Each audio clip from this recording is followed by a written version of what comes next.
Muy buenos días. Muchas gracias a la Universidad de la Gran Colombia por la oportunidad que nos brinda para disertar sobre las memorias del primer proceso de paz en Colombia que se desarrolló entre 1815 y 1820. Para iniciar tenemos que Fernando VII fue entronizado como rey de España y a mediados de 1814, ¿no? Y toma, entre otras decisiones, la orden para reconquistar las excolonias americanas y la derogatoria de la Constitución de Cádiz, la cual vamos a volver al final.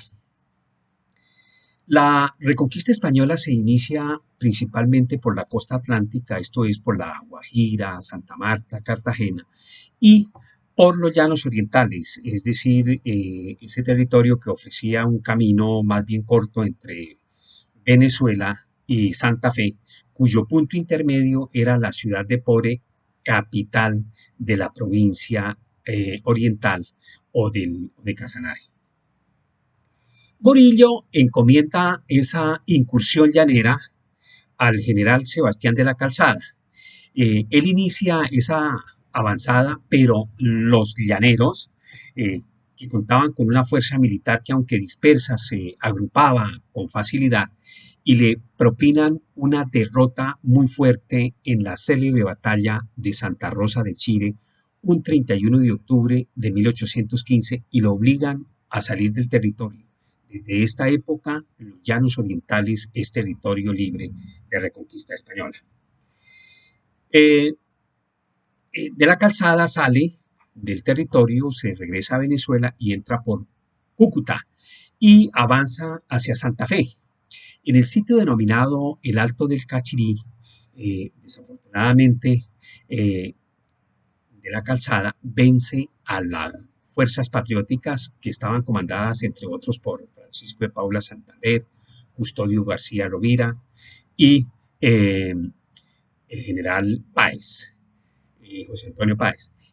Recordemos la famosa frase firmes gran carajo de Custodio García Rovira, pero la batalla se perdió.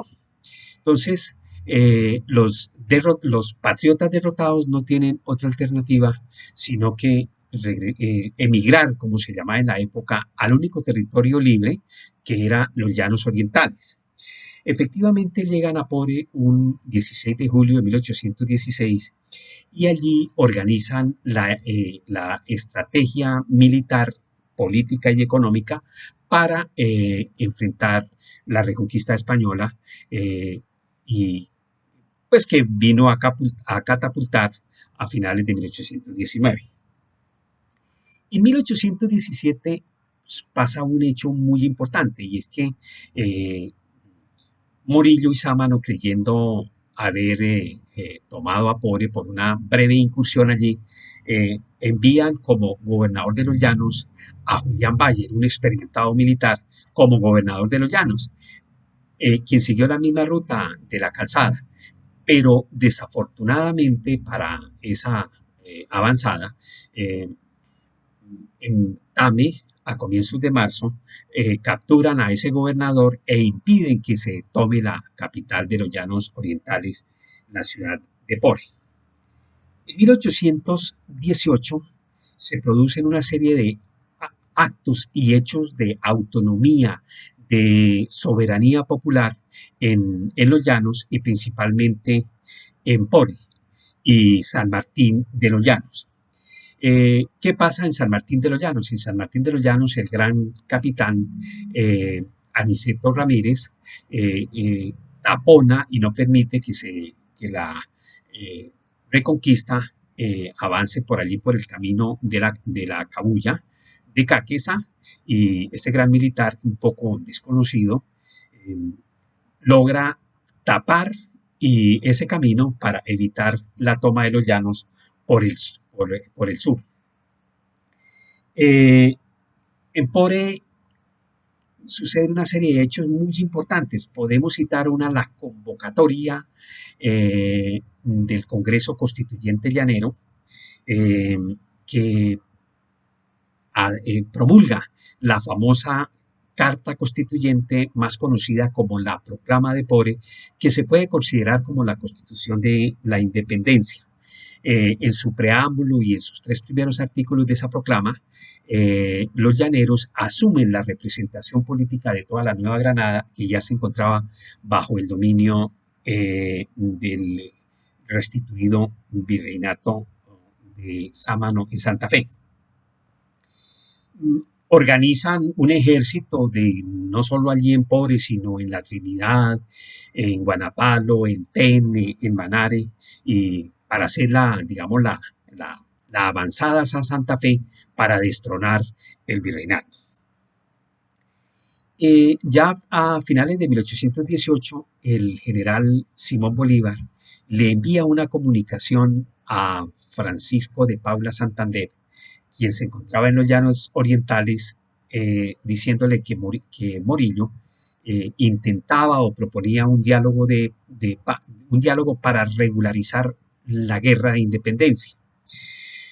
Santander se puede decir que no tomó mayor atención a esta propuesta, seguramente porque ya tenía organizado el Estado llanero, una fuerza militar muy fuerte, y este Estado bajo la presidencia de Juan Nepomuceno Moreno, un llanero que valdría la pena que la historiografía lo analizara más en profundidad. Y no prospera ese diálogo. Viene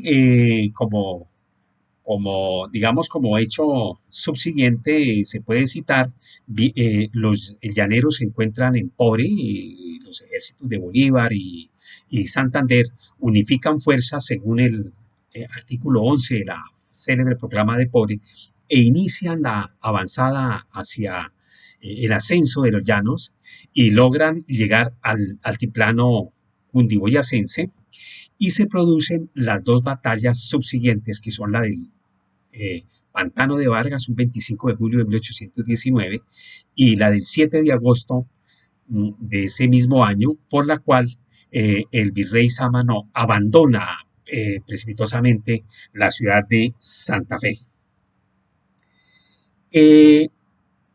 A finales de 1818, Bolívar seguramente toma contacto con Morillo, y retoman la idea de regularizar la guerra. Pero viene un hecho curioso. Recordemos que allá al inicio se dijo que Fernando VII había derogado en 1814 la Constitución de Cádiz. Entonces Bolívar le pregunta a Morillo cuáles serían las bases de ese diálogo. Entonces Morillo intenta imponer la derogada Constitución de Cádiz, a lo cual Bolívar no acepta, porque ya para esa época se había dado la Carta Fundamental de Angostura, que había creado la República de Colombia en su artículo primero. Por eso hablamos del primer diálogo de paz en Colombia. Este proceso de paz se desarrolla a lo largo de 1820. Hay una infinidad de anécdotas, como aquella llamado de atención del general Simón Bolívar a la prensa, especialmente a la prensa antioqueña, para que se modere las palabras, las referencias negativas contra los españoles, toda vez que se estaba negociando una regularización de la guerra que ha de entenderse por la independencia de Venezuela, porque la Nueva Granada ya era territorio libre. Se suscriben esos dos documentos en la ciudad de Trujillo, dos documentos que pueden considerarse como unos verdaderos antecedentes del derecho internacional humanitario, igualmente como un tratado de paz, como ese acuerdo de paz, por la profundidad de esos dos documentos, lo cual invitamos a la academia a que los conozcamos, muy importantes porque es parte de la formación de hechos y actos fundacionales de la República muy importantes. Vamos a ubicarnos en el día 27 de noviembre de 1820. ¿Por qué? se produce un hecho un tanto desconocido que es el encuentro de generales.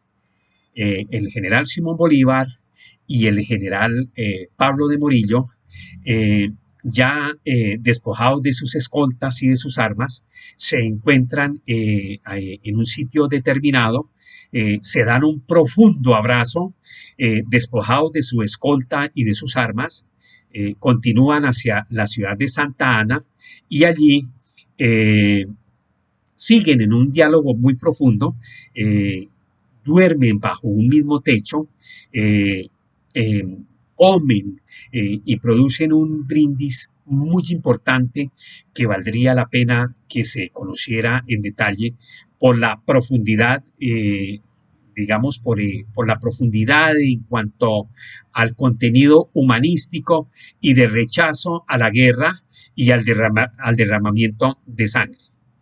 Eh, Al día siguiente, esto es el 28 de noviembre de 1820, Bolívar y Morillo se despiden para siempre. Ha de entenderse que ese primer proceso de paz en Colombia se dio con autoridades españolas en América y que tiene múltiples interpretaciones según, digamos, se analice.